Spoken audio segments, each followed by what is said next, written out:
Your video is Is that coming right? through like crystal clear. Oh, good, good, good. Well, I've Yeah, got like a phone with a camera that's not terrible, yeah. which is, I mean, it's not great, but it's. I mean, I just shot a short film on my phone, so it didn't look Dude, fantastic. It looked okay. dude. Potential city with that little short. I thought it was really funny and nice. Thanks, man. Also, I really liked the contrast between your red sweater, the yellow walls, and the green flowers plants at the back. Was that? Cheers, It cheers, seems man. like you're like on a set. Like, I'll just put my yellow gloves on as well, and it'll just be like a whole thing. nice. So, yeah. No, yeah, good. It's so good to have it done. Honestly, like it was just like I've had the footage done for weeks and weeks and weeks. Like actually, I had it done in like 2 or 3 days, and then I just had the whole narration to do, and I was like, I can't really face sitting down and doing the whole narration. I just wasn't vibing it. And I did it in one take. I thought, this is it. I can't be stuff doing anymore because I know that if I start doing more than one take, it just starts to become this like I've got 7 different options now, and you edit for hours and hours and hours. Mm, So I decided to go what was like most truthful, mm. and instinctive. Dude, There's it's a still, yeah, there's still finish. potential. No, I've got a few more beats I want to fix up. I don't think I'll do any more narration. I think I'll just fix up a few of the beats. But Mm, most of the feedback's been really positive. One of my best friends who's like very attuned with my weird sense of humor was like, she thought from beginning to end, it was like for her masterclass because it was just her brain. Like it was her kind of weird humor, kind of the very long-winded, complicated, complex jokes she thought were just really good. But I think maybe it doesn't appeal to everyone, but I'm not sure. I just kind of want to go with my gut, just kind of maybe just edit it a bit and just send it up, just have it like that. I think if I did it again, I'll probably shoot it outside or have a home that has more natural light because it's really hard to get the focus. mm. It's hard to get rid of the grain when you're shooting on your phone, no matter what kind of phone you got. If you're doing an indoor shoot, it's all to do with the amount of light the lens can and can't cope with, obviously, because it's not a great Well, lens. first of all, like, why would you want to make something that everyone likes ever? That's like a recipe for disaster, right? Yeah, for sure. But I mean, So like, if you're I making a blockbuster film, like, 3 people can't like it. Like, the creators can't like it, and the rest of the world, if they hate it, you've lost your money. oh, you can aim for the majority for sure, but Yeah. but I think I think for what you're doing, like I'd much rather connect like really strongly with like the people who get my weird humor, right? Like Totally. 3 people Yeah. in the whole world, right? Rather Yeah. than Yeah. 3 million people who just be like, oh yeah, cool, you know. I totally agree. I think it's probably the way it should be. Is that it's just that everything, there's always someone who's going to enjoy it, maybe. Even if it was really crap, you'd find a group of people that go, oh, this is great. Yeah. But I don't think it's crap. I think it's like good. And I'm back in New Zealand very soon. Like in September, I'm back, and I've got like an acting friend who's seen it, and she's like, "Oh, we'd love to do like a sequel with you, and we can." Yeah. She said, "Maybe maybe Donovan can have a girlfriend or something, and we can both be miserable together." I don't know. Well, she can be really happy-go-lucky, and he can be miserable. Yeah. And I guess his name will be Craig in the second one, but I don't know. So Dude, eagerly. you're coming back to New Zealand. Am I going to see you? Well, yeah, man. Why not? I'm going to be in. I've actually. I mean, nothing's confirmed, but I have received an offer of representation from us, a really fantastic agency in New Zealand. So I emailed a few, like 2 or 3, and one of them was like, "Oh, our books are full." The other one was like, "Oh, you're not in New Zealand yet, so we can't do anything with you." One was like, "Let's organise a Zoom call," and I was like, "Boom." 1 out of 3 is not bad. And these are like the top tier agencies in the country. Yeah. So I am really high in sales as well, just keep working my way down. I didn't expect to kind of get a hit at the first. I thought I'm going to get like rejected and I'll just keep going down. But no, I think being in London's been a really big advantage in that regard. because they can pitch me more easily to other international agencies and say, oh, you've got an actor who's been working in London, he's got a few credits. Like it's more appealing than I've got a local actor who's done a few things here. It's slightly more exotic. And that's amazing, man. Yeah, we'll see. We'll see, man. We haven't actually worked through it yet. Like there's a few things in the contract we want to change. So we're in the midst of negotiating. So they've had a very busy week. So we'll see. But it should be all good. Should be all good. Nice. You must have done a lot of those, a lot of these kinds of conversations with agents and interviews and what do you call auditions. Well, I would say like not so many conversations with like industry people, like auditions. Yeah, tons of auditions, but not tons of conversations with agents really at all. In fact, so it's always a bit nerve-wracking because what are they going to say? What are they going to ask? But anyway, when we Zoom called, I said, look, I've got like 2 pages of notes here that I want to refer to throughout our chat. So great. Just like actors never had notes. I'm like, yeah, we're a pretty disorganized bunch. But anyway, I had notes, and I think it just made it so easy. I just went from point to point to point. I really want to know about some of the bigger projects that were happening in New Zealand. Like Jurassic World might be coming there, and they're shooting Avatar there right now, and everyone knows the Lord of the Rings are shooting there, and there's tons of things. And I was like, can we be kind of looking towards that? So New Zealand's a great place to be right now if you're an actor, because it's one of the only safest places. It's one of the safest places to work if you're a film crew. Absolutely. Really can I ask what was in the notes? How did you prepare? What was in the notes? Oh man, dude, nothing interesting, honestly.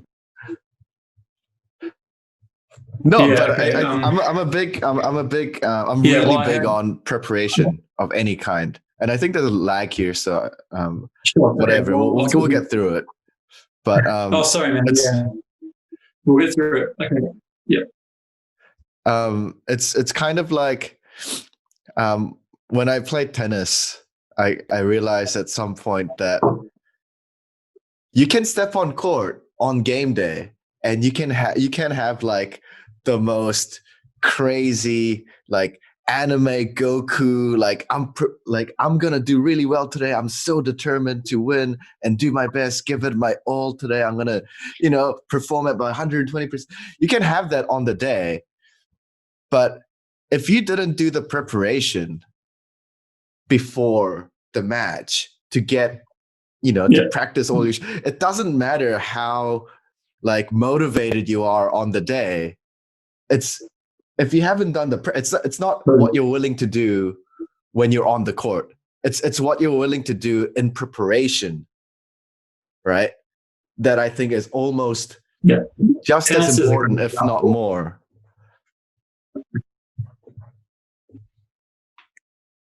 So when I hear that you're prepared for this interview with notes, and they noticed like, oh, that's not normal for an actor.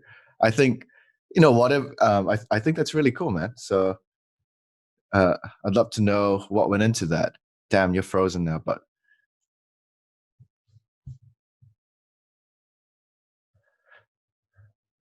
welcome to Internet 2020, folks.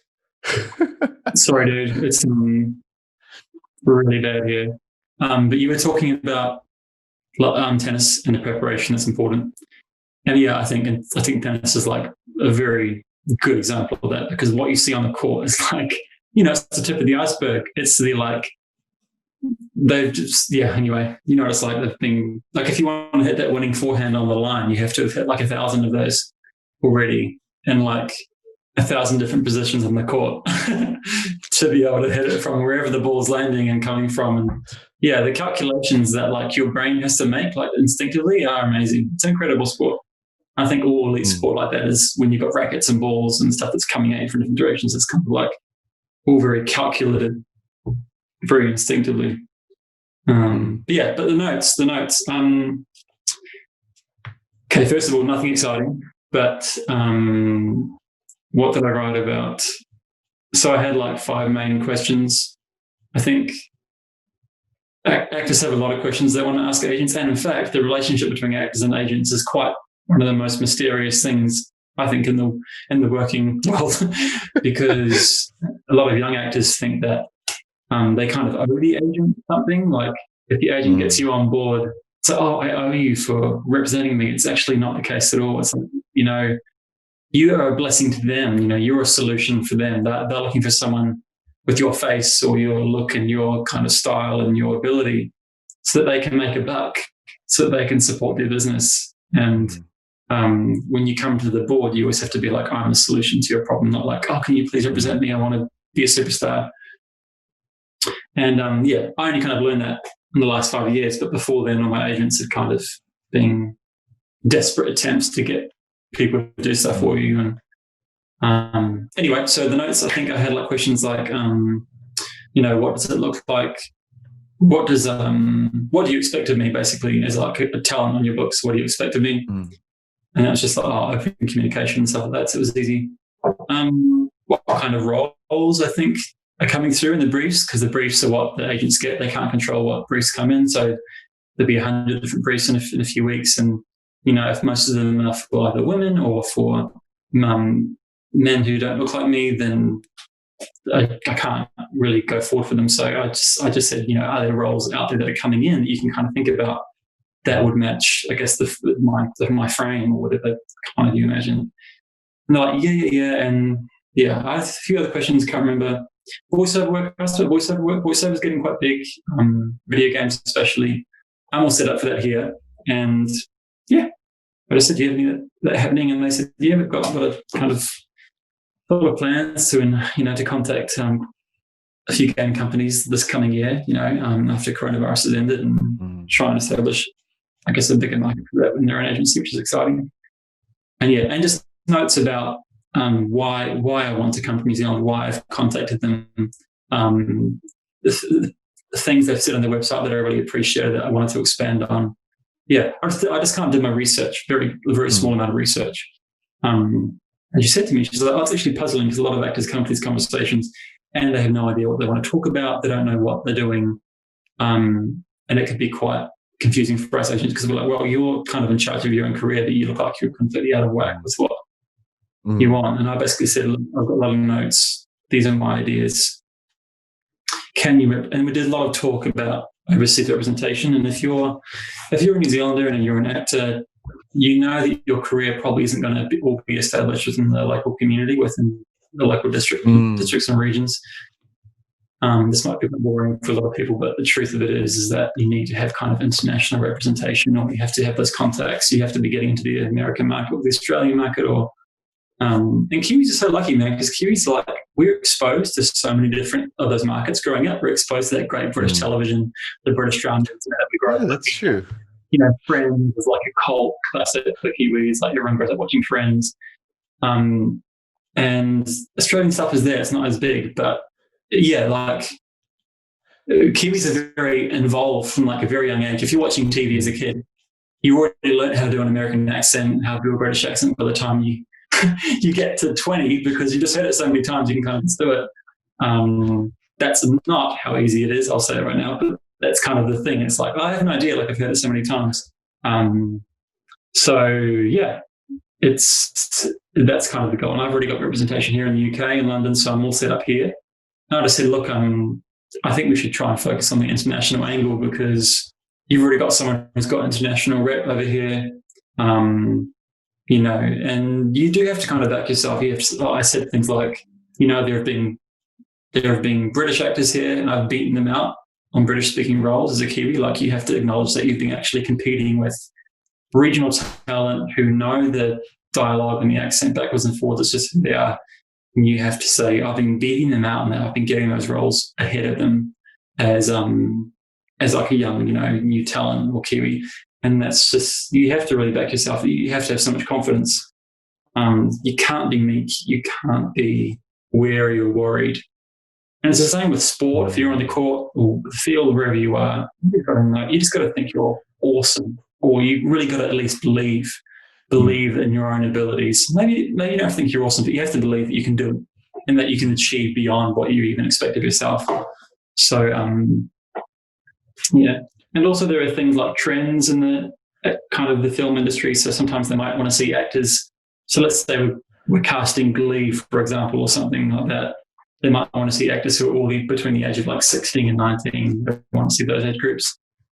But in 5 years' time, they might want to see 25-year-olds to 30-year-olds because they're kind of looking at a more mature group of actors who can do the job. So, yeah, and right now it's like the age, those 25 to 30 is a really prime casting age right now. So being 28 like me is a good thing. Let's just hope that as I age, it keeps swinging in my favor. They keep wanting age groups that I represent. But it's a funny old world. But yes, I think even if you're not acting, you're trying to achieve something or do something. Yeah, just keep backing yourself and going for it as hard as you can. Right. Bro, Jesse, like, I'm wearing Twitter, but like, goosebumps. There's so many things that you just touched upon that I thought was such like good universal principle. Like starting from like your realization of like all you need to do to get everything that you want in life is help enough people get what they want in life, you know. And it's like it's good possible. Yeah, you like because you said that early on it feels like the actors going into that room going like there's like this dynamic where you're zero and they're kind of everything, but actually you are crucial to what they do. They need you just as much as you need them, and therefore you have value. You're going in there now like having understood more clearly what you're bringing onto the table, and that's not like that's what happens after straight out of design or any creative field. When people go in, it's like their art, right? Like it's their like creative process. It's for a lot of these people, it's what they enjoy doing. You know, they've spent 10,000 hours like editing films or doing Photoshop work or animation, and they love this. Totally. And they go into a room and they're like they don't really understand initially the value that they bring. And like I think so much of the problem is like there's a thing about belief that you touched upon at the end. There's a thing about like understanding like not just like what you do, but how what you do fits into the bigger system of things, and why it's valuable, and to be able to understand. And then it's another thing to actually articulate that to a person. And what all of that does, it's like even from the perspective of the agent, the questions that you asked, that you told me that you asked, that you went into that meeting prepared with, are really similar to how I would prepare to first engage a new client, right? And it's almost like the quality of your questions, like you can really easily gauge. You can tell a lot about this person, and just by the quality of the questions, right? About and essentially, like what you're looking for is to determine a good fit. Like that's all it is. Yeah, absolutely. Right. And yeah, because there's no point like trying to force a fit when there isn't. So all of these things, like you're not going to be a perfect fit for everyone, right? So it's understanding the fit that's perfect for you and going out and talking to people. And you don't want to waste time trying to force a fit or trying to make something like you want to realize really early on in that process if there's a fit or not. And that's both ways, like for the agent and for you.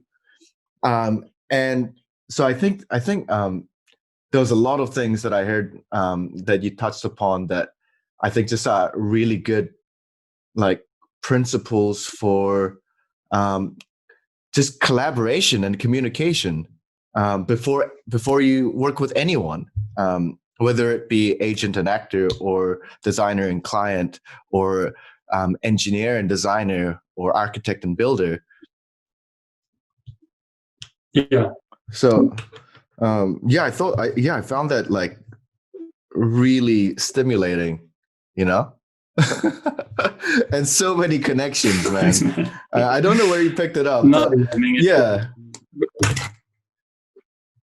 Yeah, I mean, when you're working with, if it's anything to do with people, it has to be about that fit, just the mesh, for sure. And that's why we don't just have one agency that represents the whole world. We have like 1,000 of them so that everyone can go to their own little space. And so we don't just have one design company. We have, 1,000 of them so that all the different designers with different ideas and personalities can go there. Are we able to establish a better connection? Can I call you back? Can we do that? Yeah, absolutely. How are we going to do this? I think,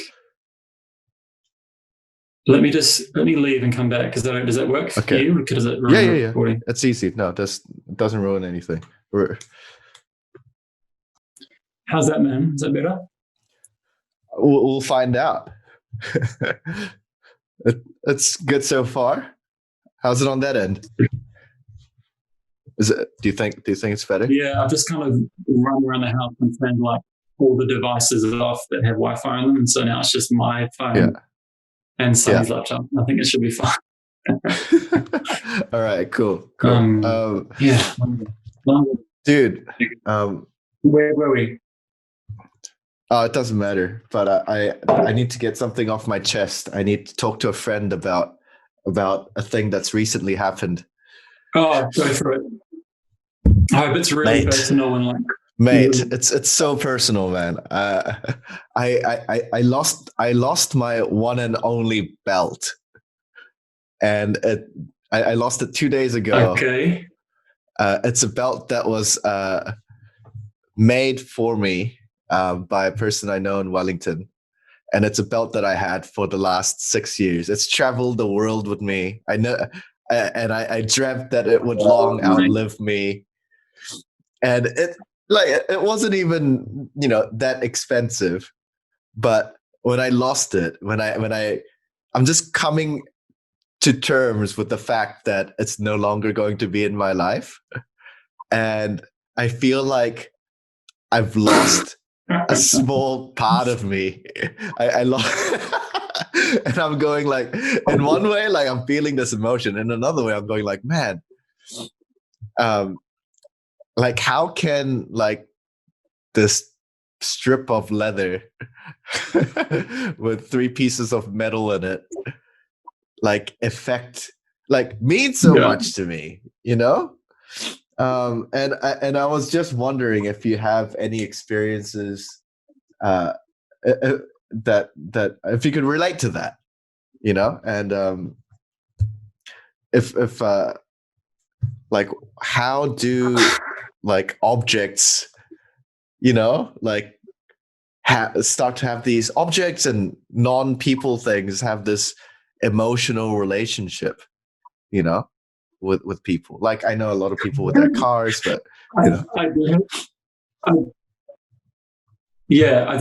like one small example, which is actually a bit of a funny story. It's nothing like your belt. Like when you compare this story to your belt, you're going to be like, what are you even talking about? But it was so funny because a couple months ago, actually last year, I bought this pair of shoes, Adidas shoes, like really sick pair of Adidas shoes. They're called, they're like, they had air foam technology. It's like the kind of sole they have. It's really soft. And I used to play a lot of like social sport in them because they kept you quite light and you jump off the ground easily. And on the shoe, there's a little yellow tag that's kind of made of the same material as the sole. It's like really spongy, like almost like a cloud. It's called cloud foam or something. And it has a little chain on it. And I attached that to my keys, and it became on my keys, all I have is like a key. And I have 2 keys on my keys, and that's all I have. And I attached this little piece of cloud foam that was like, I don't know, this big and bright yellow and really soft. So whenever it was in my pockets or something, I could always feel for it and find it. Always was able to find it. Like it was just made it really easy to find my keys. And one day, like I don't know how it happened, but I don't even remember, but my partner Sunny, I found out. I was like, oh, where's the my cloud foam, the little yellow thing? So I threw it out. I was like, and I said, "Oh, I'm actually really angry at you about that. I'm quite upset." He's like, "Oh, it's no big deal. What are you talking about?" He doesn't get it. And I was like, I really liked that little piece of cloud foam. Like, it just made finding my keys really easy, and I liked to actually play with it. I liked to actually kind of de-stress it, because it was almost like having like one of those, I don't know, stress balls you like squeeze onto. But I often like used it when I was walking or something. I would just press it, and don't have it anymore. You know, life goes on as it does, because we're all extremely privileged. But yeah, it was definitely a blow, and I think it caught Sonny off guard, because he was very surprised as to why it was such a big deal. But I was like, you don't understand. How much a little piece of cloud foam meant to me. And I'd forgotten about it. It was like months ago. Yeah. Yeah. I was close to buying a new pair of shoes just to get one. Yeah. Dude, and it's like, actually nobody will truly understand the relationship that you had with the little little piece of plastic. That belt must have been shocking. Are you sure you lost it? Are you sure you know? Yeah, yes. I have gone back, done the lost property rounds. Like, they know me at the lost property now. It's like, oh, and I felt like by the third time I asked them, because I asked in the morning and the evening and the next day, they were like, man, like, it's just like, I could see in their eyes, like, it's just a belt, man. Like, but no, man. Like, you know, like, and then there's like the rational side of my brain, like the designer side of my brain. It's like, okay, I paid $120 for this belt, and I had it for 6 years. So 120 divided by 6.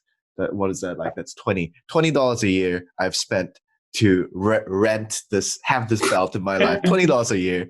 That's $20 a year. How much is that a day? Like, you know, that's like less than $1 a day, you know, less than $1 a week, you know? And I'm like, man, like, that belt served its purpose, you know? But in another way, it's like, there's this whole other side of it. It's like, even if I get the same belt again, you know, it doesn't share the same memories. All the scars and scratches on that belt from all the traveling and all the flights. It's not, and you know how, like, you wear the belt on one side and then there's a slight curve that happens, and then you flip it and you wear it the other side to kind of like even out. Yes. You know, and it's not, you know, that it's kind of, and those are like, I guess in design school that called this like patina, or like the aura of authenticity that you can't just get, you know? And for me, for me personally, like, it increased in value over time, you know? Unlike you know, things like this, you know, that where it's you know, it's at its most valuable state when it's in the box. You know, and as soon, like a new car, as soon as a new car comes onto your driveway, it's depreciated by 15% or whatever it is. And you know, I've been thinking about since I lost that belt, like, what is it about certain object that has that ability to increase in value over time, as opposed to just depreciate and become irrelevant. I was going to talk to you about it. I guess my brain. Cool. Because go on. Well, let's talk about the belt then. For example, let's talk about the belt then.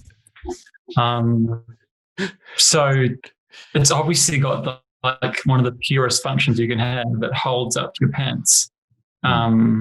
Maybe if you're really angry, you can use it to beat someone you don't like, or you know, take it too far with one of your kids if you're like from alive 50 years ago or something. But like, that was really dark. I shouldn't have gone there. Sorry. But yeah, it's got a simple purpose. It's from a very simple material. It's made from an animal of sorts, I guess. So there's like tangible connection to the earth and to nature as well. But yeah, you wear it on your body. Things that go on your body, you become quite attached to. It's almost like it's having an arm or a leg. Like if it's on you all the time, it almost feels like it's like when you have a watch you wear for years, a really dear watch that you love, and your wrist feels really naked without it. I think we still, well, yeah, but I guess to answer your question, what gives it value? You give it value. It's the person who owns it or loves it that gives it the value. It has no value on its own. Sitting still on an empty table, it has no value. It doesn't do anything. But when you're wearing it and when you're taking it off and you're putting it on every morning, and that's the item you choose to use, it makes it special, I guess. It's kind of like in Toy Story when all the toys who aren't getting played with, like, are really depressed all the time. Yeah. And the toys who are getting played with are like happy. I think it's always really affected me growing up after seeing those films, being like, oh, how I use my objects, my items, and how I treat them. Make them all feel. I think it kind of fits in well with that Japanese woman. What's her name? She writes a book on how to be tidy. Maria Kondo. Thank you. Yeah, Maria Kondo. She understands it very well. I think if you messaged her and told her about your belt, she'd be very upset for you, because she appreciates. My partner's the same way. My partner really appreciates objects and things in a way that I definitely don't. Like, he will give them the greatest care and affection and like look after them. Sometimes better than he looks after himself. Like, he really appreciates them because they cost money and they're important, and they're beautiful, and they fill a space. And it's really interesting because I come from a very different place where I'm just like, well, things ultimately aren't very important. Something that's dirty or it's an irreplaceable, it's uncleanable stain. You get over it, move on, and you get a new one. But not everyone shares that. Some people are very attached to the things that they own and they have. And I think it actually comes down to more personalities than maybe even the design of the object. It's just kind of the person who owns it. As a designer, I think if we can really start to understand and unravel that then I think it's something quite powerful because we throw out water bottles every day. Like, how many water bottles have you gone through in your life? Or most people, or like plastic bags, or like plastic bags as in like utility bags where you carry groceries, for example. How many, but if you saw that in the same way that I saw my belt potentially, right? You could potentially use a plastic bag, not like the cheap ones, but like a well-made plastic bag thousands of times. Right. And you probably like, man, if something happened to the buckle on that belt, I'll probably repair it. When's the last time you repaired a bag or a garment or your bottle or something? Because, no, you just chuck it away, buy a new one. But that's one of the ways we kind of got into the place that we've gotten into now, where, there's just so much access and, so it's like, it's one thing to think about recyclable materials and renewable materials and then, all these things. But hey, like, if by making something out of, plastic that someone could use for, like, that could be handed down for generations, right? Like this, you can tackle it at the materials level and try to biodegradable, great, like all for that. But you can also tackle it at this emotional, psychological level, like, what if we had a culture of, instead of going out and buying drinks in new bottles, you take your glass bottles back, if we had a culture of that. I think it's an interesting one to think about, because it's definitely not how we operate. It's definitely not our attitude towards things at the moment. No, I think it's a really interesting question. I think it's something I think about quite a bit as well, is like, how could it be different? How could this all be different? You know, consumerism and just the materialistic nature of how we consume and absorb everything and just discard it so easily. Like, yeah, I mean, the water in London isn't great. It all comes from the Thames. So sometimes we like to buy bottles of water, and I'm always trying to like make us use the water bottles as long as they can. As long as we can use them before they start to smell and get gross, and then we throw them out, whatever, recycle them rather. But yeah, it's an interesting question. I'm not sure how that's really accomplishable. I guess that's the job for designers and for businesses and the wider corporate, I guess, world, as to how to make those things important. Yeah, and I guess it's not really a corporate agenda, because I would imagine that they would want people to buy new things. Of course, like if people, if you're selling water and everyone buying the water is using that one water bottle, once they use it for like the next year, whatever, or 6, then your profits go down by what, like 300% or something, you know? Yeah, and that's always been the way of like this progressive modern world, isn't it? Is that the man and the woman and whoever in power and in leadership, and just has to do it in a way that makes everyone as rich as possible. It's all very cyclical. It's actually quite depressing when you think about it. I was actually watching an interesting little short video today about ugliness in cities and urban sprawl, and how we've moved from these very, like, I guess, brick and stone walled, circumferenced towns and villages to now this big, very urban sprawl where everyone's kind of going out. You know, there's travel between towns and these big roads and highways, and there's factories in the way, and just the complete loss of aesthetic and beauty in buildings, and how it's just not essential. How developers, because they have no artistic guidelines they have to keep to, they can just make it the most stripped back, simplified version of a building or whatever, and it just becomes very unappealing, unimaginative, uninspiring. So that was interesting to watch today. It's a little design moment. The designer within lives on. No, it does. No, it's honestly like there is no wasted parts of experience unless you decide to completely ignore it. You know, like there's always ways to integrate your past, whatever you've done, you know, to the new thing that you want to do. You know, and yeah, so I think that's a life skill, you know, especially going forward. It is. I mean, yeah. Yeah, like if you're like, I think the short film is a good example, because I know a lot of actors. Like I know a lot of actors, and they're all at different stages. And there are actors that I know who are kind of really early career, who basically haven't done anything yet, and they really want to be actors. And every 6 months or whatever, I check in, and they haven't done anything. Like, how's your thing going? They're like, oh yeah, I'm going to do it soon. I really want to. And I'm like, it's the most infuriating thing, because you're like, you say to yourself in your head, you're like, okay, you have no future in this industry because you just don't. And also you see it in yourself. You kind of see your own laziness in the way that you're kind of, your mates or whoever, you kind of like, oh, I've actually been there. I've had these moments where I'm like, oh, yeah, I'll do it next week, or oh yeah, I haven't done it yet. And it's yeah, and I guess in any creative industry, you have to be ahead of the game. You have to be a solution. So when you go into an audition or whatever, it's if you're watching a masterclass, that Eddie Redmayne, you probably know Eddie Redmayne, famous actor.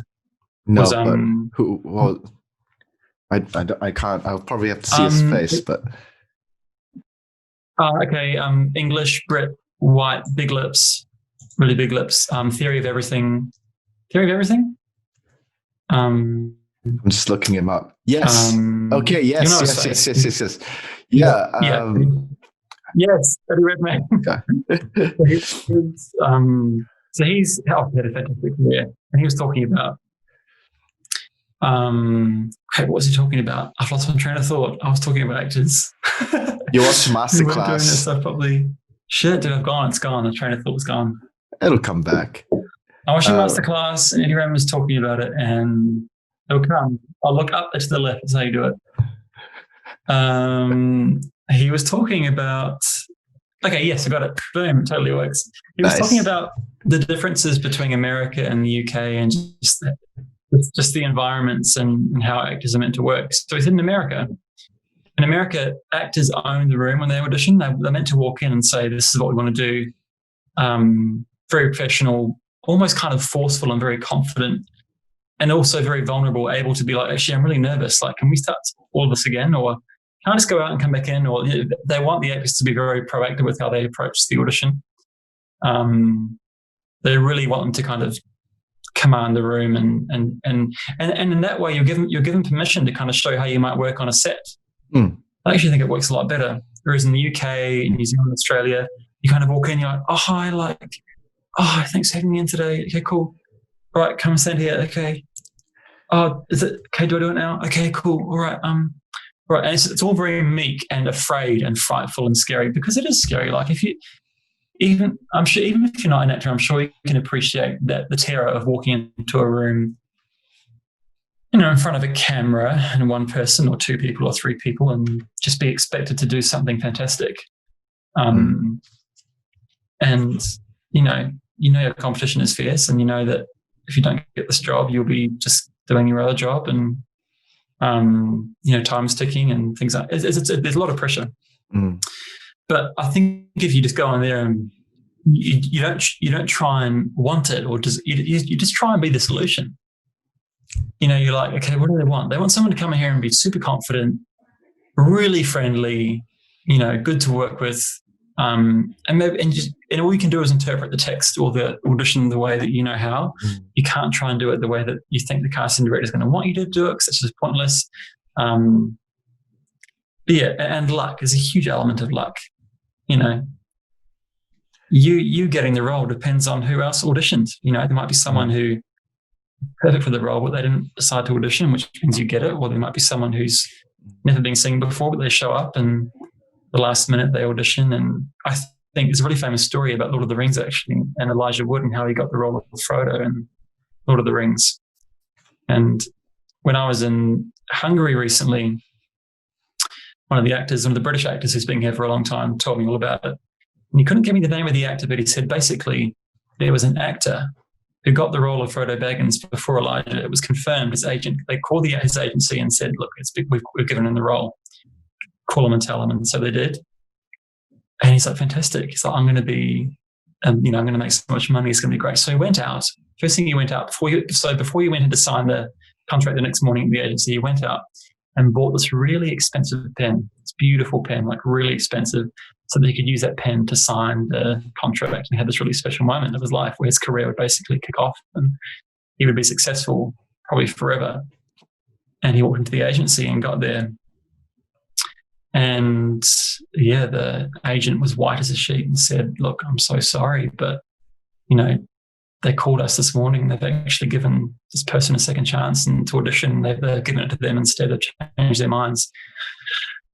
And I guess you can't really imagine how devastated you would be, and how long that would take to get over. I mean, as an actor, to be given the job and have it taken away, it's really tough. And that stuff happens more than you'd realize. And I think with Lord of the Rings, it happened a lot. I think that even with Aragorn, they cast someone else initially, and they tested and they had him all cast and they got rid of him in the end because he either wasn't working well or he had some scheduling conflicts. And Viggo Mortensen came in at the last minute, and you just can't picture someone else doing it now.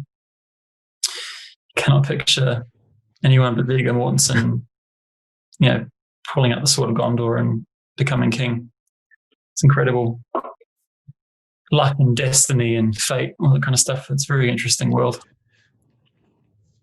I also heard that Orlando Bloom, Legolas, was studying to be a lawyer or something when he went on audition that led him to land him that role. That whole crazy. Yeah, luck and timing. I also recently been obsessing It's timing, over. man. It's actually that's what it is. Yeah. I've been obsessing over. Do you know a video game called Dota 2? I've never played it No, myself. what platform is it on? It's a computer game, and I've never played it myself. But a friend of mine sent me this documentary of about the biggest Dota 2 competition. It's called the International. That's the name of the tournament. It's like prestige It's like worldwide, you know. it's like what's it like? Like when the American baseball, they have like the World Series. Yeah. It's just The International. Anyways, so there's this competition. They're playing for like $10 million or something, and it's like in a stadium. And there's like, you know, shit. 6,000 people in a stadium going nuts. And there's two clear, like a room like this, but it's like a clear glass box, right? And it's like a 4 versus 4 situation, and the other guys are on that side. No way. And they're like these teenagers, and they usually retire about 25 or whatever. Like that's kind of, you know how sports players retire about 30, 35. These guys like 25, 26. It's like, oh, you should, it's about time that you look at like a transition in your career kind of thing.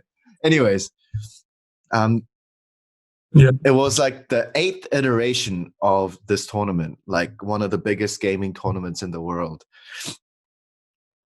Extremely difficult to win, right? And in 2018, there was this team that won, and their team name is OG. And it was a team that seemed like they had no business being there, right?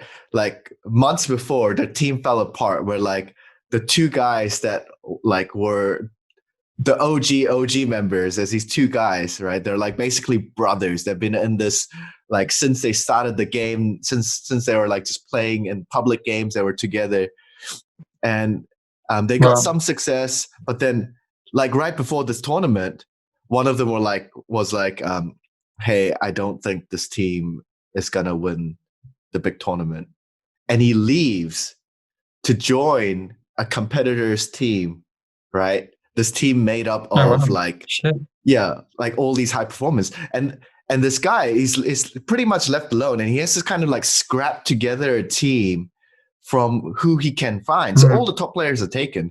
So first thing is like he gets his coach to be a player, right? This guy, a retired guy, to be a player, and he hires like he hires two guys. Like he hires a guy from Australia who has almost zero like tournament experience, that's doing really well in like amateur games, and he's like, "Come on, join the team," and this sort of thing.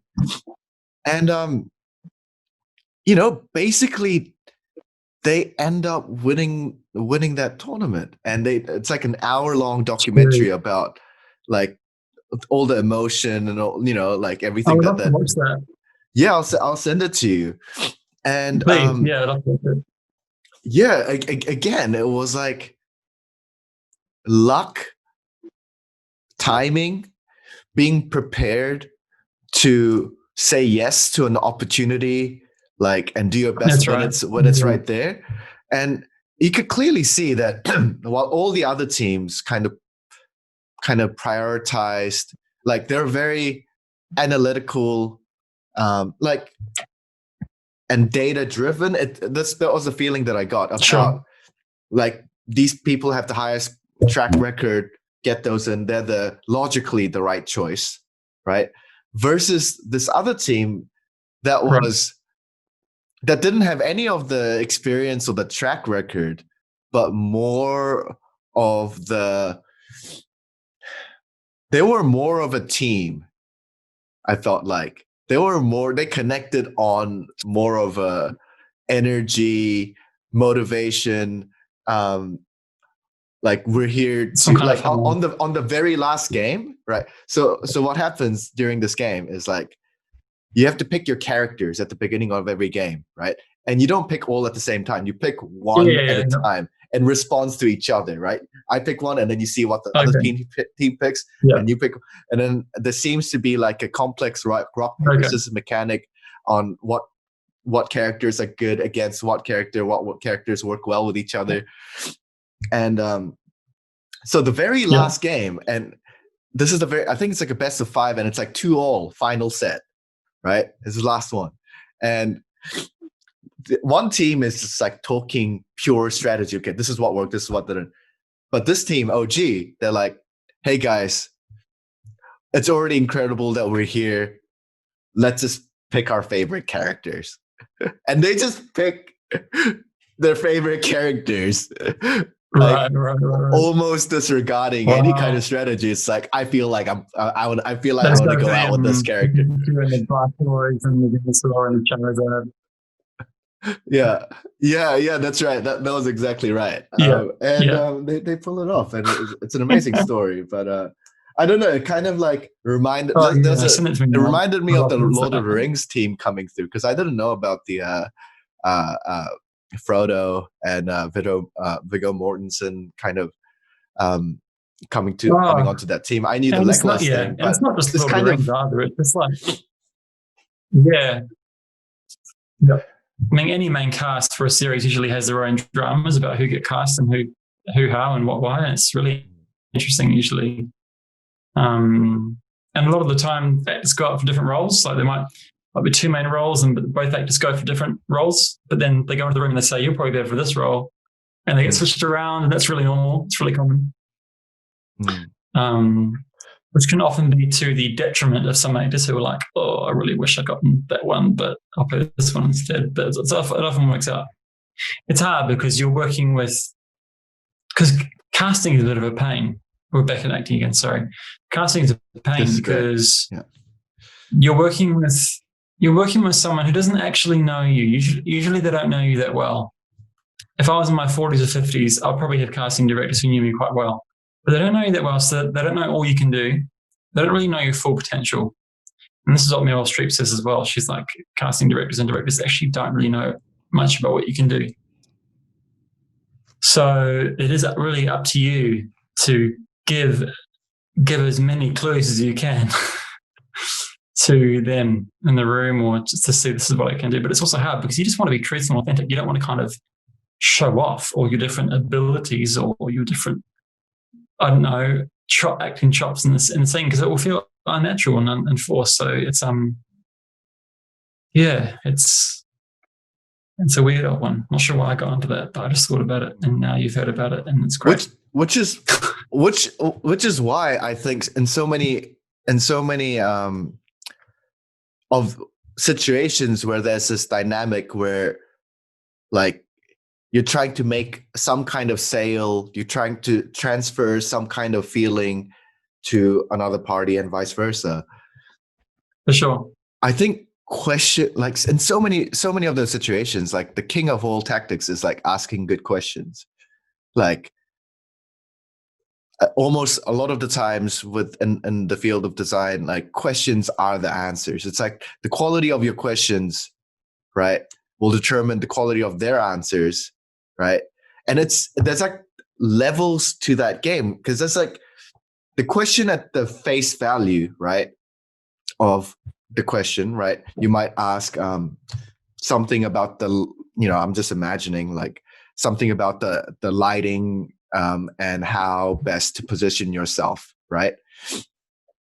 And there might be a straight answer to that question, like, oh, it's better if you are 60 degrees to that. Whatever. That might be like a technical answer. But by you asking that question to the director, right, it might show to some people, oh, you're thinking from the seat of the director, trying to make his job easier for him, right? And that wasn't the actual question, but that was like, that's you communicating at this level of a different level, right? There's more than one line of communication, but Yeah. when you just simply ask questions like that. And also, it's like, it's always time for a question. Like, you're asking for help. You're putting yourself in a position. You're not like authoritatively saying, like giving advice and saying this is how it should be, or this is the way, this is what I am, this is what I like to do. You're actually putting yourself like at a position of a helper, or like a servant, or someone who's just trying to help progress the mission. So who can be mad at that? You can't. You know, there's so many good things. Totally true. That definitely fits within that kind of audition sphere and just the acting world. It's like, and I'm not sure if, I think you probably have no idea what's going on with this, but like Leah Michelle, who's one of the Glee stars, she's the main character. Basically, like, her entire career is falling to pieces because everyone's coming out about how awful she was to work with. Like, it's all becoming very clear. I think it's actually happening to Ellen DeGeneres too. Is this huge outcoming of people saying that you are the worst, you treated me like crap, quoting things she said to them. And the mind boggles, because you're like, how do you work in the industry for so long without getting fired if you're treating people this way?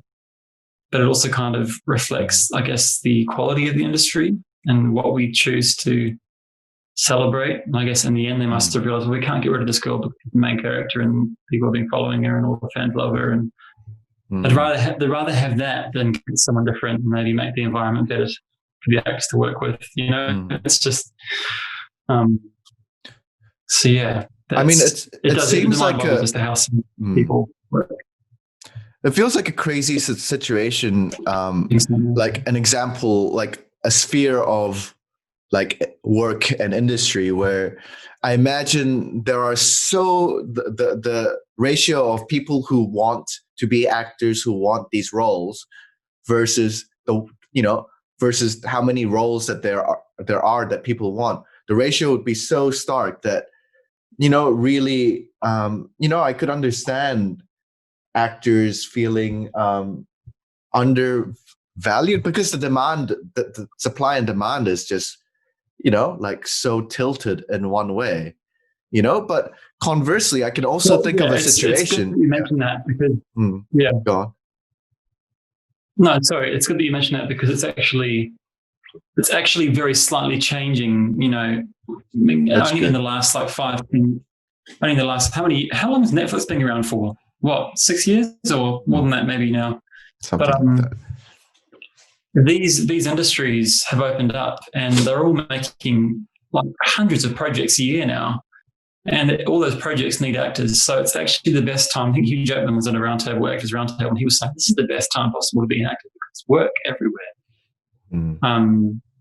But I would say the odds of like having a career like, Meryl Streep's or Brad Pitt's or Eddie Redmayne would probably be the same as getting attacked by a shark in the ocean. That same kind of rarity.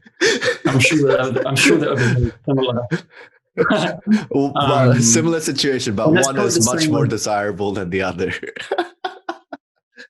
So much more desirable. The odds are the same, but one ends in death and one ends in happiness and success. But yeah, like there's no guarantee. But yeah, because you were talking about how the odds, basically the difference between the amount of projects and the amount of actors that are looking for work, it's actually, that gap is closed for the first time in history in a really major way.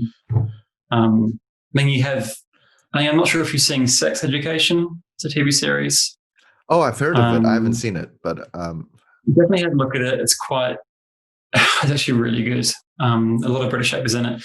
And one of the actors didn't have an agent or anything. He had no acting experience, but he saw the audition on Backstage or something, which is like one of those kind of casting engines here that no one gets work on because they barely do. But he kind of applied and auditioned and put a tape in, and they asked him to come in, and he got the role. And it's just like, you never freaking know. It's also about taking risks. I think Stranger Things is a good example. You would have seen probably the second season of Stranger Things probably. Yeah. with the Australian actor who plays the lifeguard dude, the older brother who's quite abusive Oh and yeah. Yeah. angry. Yeah, he's an Australian dude, and basically I've seen his self-tape, his audition for Stranger Things. Mm-hmm. He took a lot of risks. He did a lot of really unusual things. He just put on 80s music and took a shirt off and did a dance to it. He showed off his assets. He showed off his great body. He kind of flirted with the camera. He just did all the things that you can imagine an American group of casting directors or filmmakers really seeing as really bold and really confident and ballsy.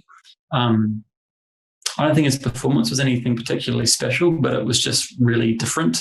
The way he even cut it and edited it was like someone who knew more about editing than most actors do. And that's why I think when we talk about like past experiences like you were before, having a design degree is a really nice little thing to have if you're an actor, because you can make your own videos and you make your own tapes, and it gives you this kind of critical eye for detail, and you can judge things and decide what looks out of balance and what looks grainy. And these are kind of things that honestly you take for granted. Other people post photos on Facebook that are super grainy and you're like, what are you doing? Like, what the hell are you doing putting it on Facebook?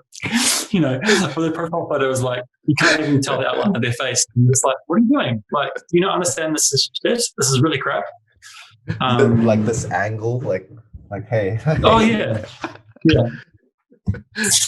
Totally. But as someone who's kind of gone through a very crash course process of, I guess, understanding beauty and how to be critical about beauty, and or just like that, you know, it's something I've got in my past that I'm using, and it's helped me. It's really helped me, man. Like, it's been really cool. And all the jobs I've got have all been on self-tapes. I haven't been in the room once. Wow. I think I've been in the room 3 times for film and TV stuff. I've probably been in the room. Nah, 1.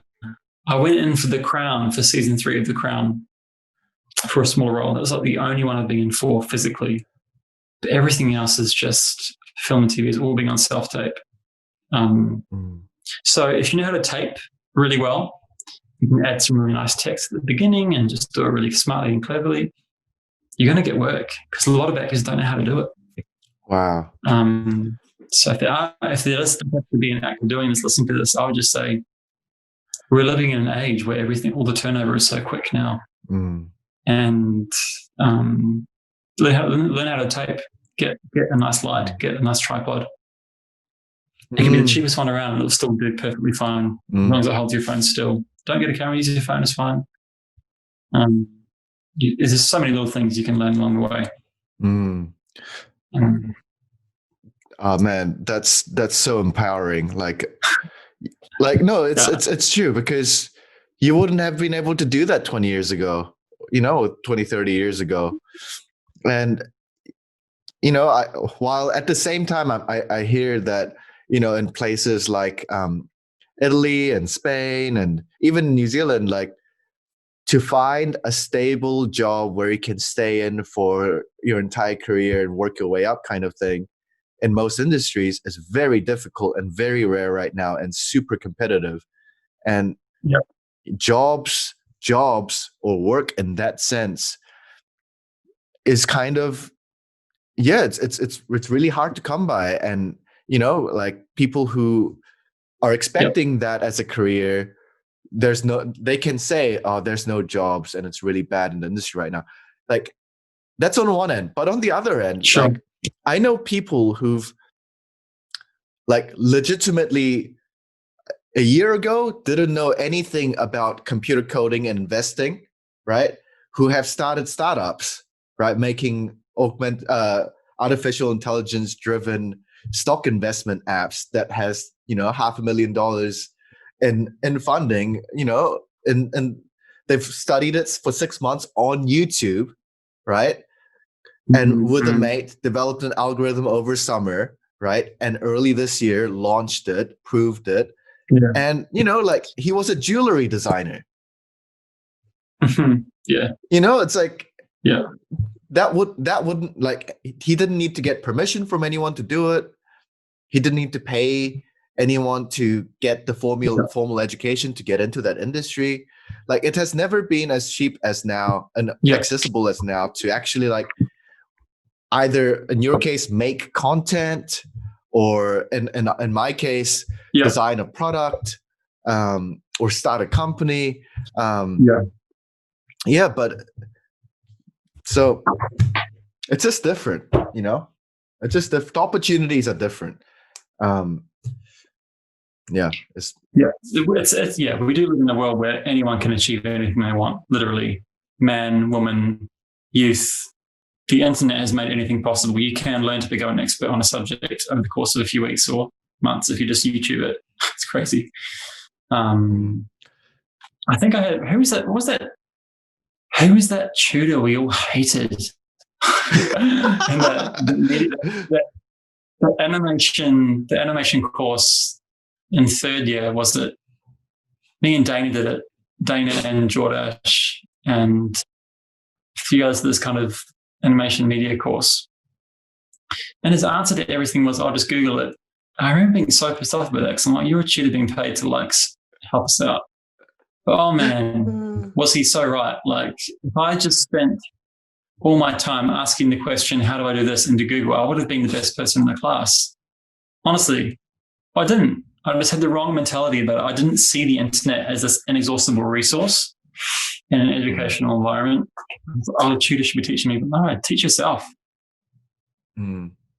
Anyway, you live and you learn. But yep. All right. I think maybe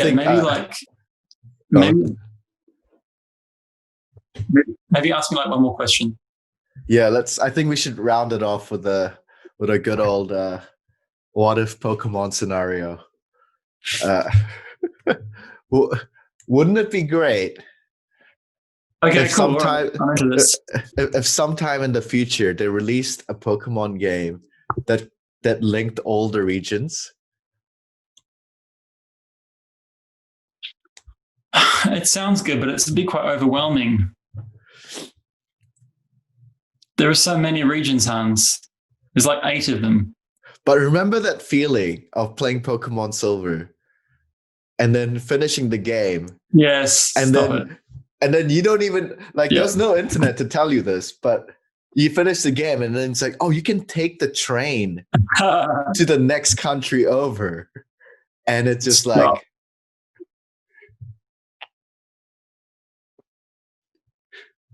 what? That's funny though. I remember Kanto being really barren and empty. And I loved it, loved being able to go, but I remember there being not much to do. Yeah. Apart from the gyms, of course. And all the Pokemon were kind of odd levels. They weren't challenging. They were all kind of Pokemon you've seen before. And yeah, I remember being like a little bit deflated going back to Kanto. I was like, oh, this is kind of like discount Kanto a bit. So, you know what I really enjoyed? I really enjoyed Pokemon Let's Go, surprisingly. Pikachu Let's Go. I really liked it. Is it different from Pokemon Go? Yeah, it is. Have you played it or seen videos of it before? No, I haven't. It came out 3, 4 years ago, maybe. It was the first Switch game, the first Pokemon Switch game. And it's pretty fun. You can what was different about it? Well, so they have all the fully cell shaded 3D Pokemon, of course. So they all look pretty good. Some of the colors are a bit dull, but I think they're pretty good. And there's a lot of overworld Pokemon, so you can catch a lot of the Pokemon in the grass and stuff. It's kind of flying around and stuff, and that's kind of what changed a bit. And it's super easy. It's the easiest game in the world. It's the only problem. In fact, it's the problem with all the games is they're just they're designed for a 10-year-old or younger, so easy to play through. But no, it's you can catch every single Pokemon in the game. So, and there's a lot of wild Pokemon that are advanced levels. You know, you play through red or blue, and you never encounter what's a good example? You never encounter Nidoqueens or Nidokings or Poliwraths or whatever. You don't really encounter these advanced forms because I don't know, for whatever reason. There's actually no good reason why you shouldn't include those in the game. But yeah, in this game you can catch them all. They all show up, and it's really, really cool because it's this is actually being in the Pokemon universe a bit. But what I've been doing up until I've actually stopped, I've kind of finished. I told you I was playing a lot of ROM hacks, and I was doing Nuzlocke challenges in all of them because it also easy. No. A lot of them, a lot of the Nuzlocks. Not a lot of the GB. What are Nuzlocke? What are Nuzlocke? But can you inform those of us who may not be as clued up? What are Nuzlocke challenges? This is only relevant to Pokemon nerds. If you're not into it, stop listening now. Pokemon Nuzlocke is basically a series of self-including. What's the word? Rules that you use. Oh my gosh, I can't even use my words, man. Okay, it's a set of rules that were created, I'd say 10 years ago, maybe, or more, that make the game more difficult. So, for example, for every route you explore, you can only catch the first Pokemon you encounter. Unless that Pokemon has been encountered by you already, you can catch the second one you encounter, but that's kind of how it goes. If you make it faint, you can't catch it. That's one of the rules. You can't, if any of your Pokemon faints, they're permanently deleted from the game. You have to take them to your box and get rid of them, or you can just put them in a dead box. It's really, crits, a really bad critical hit would send your favorite starter off to the grave. It can be quite sad. It makes you play really protective and really carefully. It's actually not fun. It's just meant to be hard. It's not a fun way of playing. It's just really difficult. But it's good because you end up using Pokemon you never would have thought of using before, like Eradicate. And, it's Pokemon that you have to kind of do things with. So, I think those are the two main rules, basically. There's a lot of smaller ones that don't really affect the game much, but yes. It's just Pokemon for adults, basically.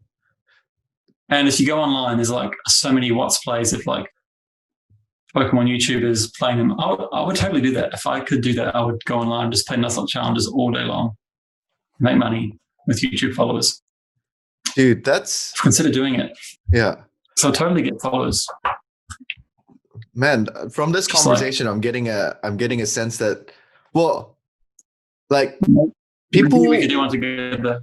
People like doing hard things for some reason, because it's basically okay, play Tetris, but you can only use the shift thing twice per block, or it's ways of playing the game with hands tied behind your back, to make it more difficult for yourself.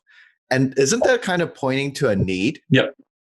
I don't know, would that be a market for a more advanced version of a game like Pokemon, but for just if there was a game like that, I think a lot of people would probably play it.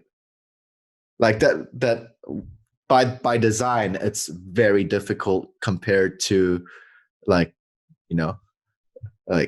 the regular one, which might seem quite easy and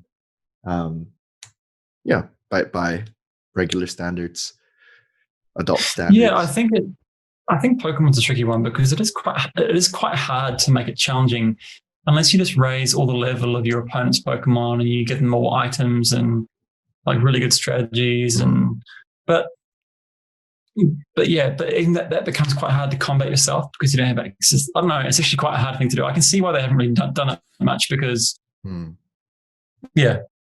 you run into problems, and of course but I still think that a huge amount of the Pokemon audience are adults and young adults and older adults who really adore the game and I'm not sure what it's like. I still can't explain to you why people my age are still playing Pokemon and love it. It's just Ken Sugimori. If Ken Sugimori didn't exist, and if he didn't design those first 150 Pokemon, it just wouldn't be a thing. It's all because of that one man, really.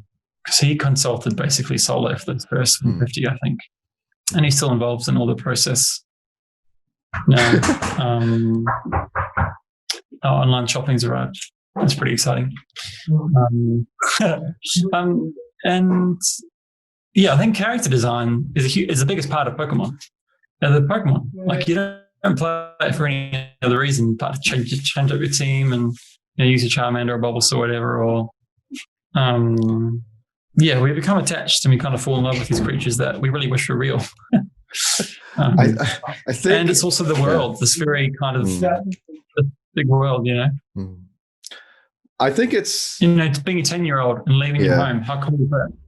Yeah, I think there are parts of it where you can attribute it to Pokemon, but I also think I imagine for every generation they could kind of point to something in their that brings them back to their childhood when the world was still like magical and it wasn't about paying your taxes. And at least for me, like Pokemon, I associate with that time of my life. Probably it as well.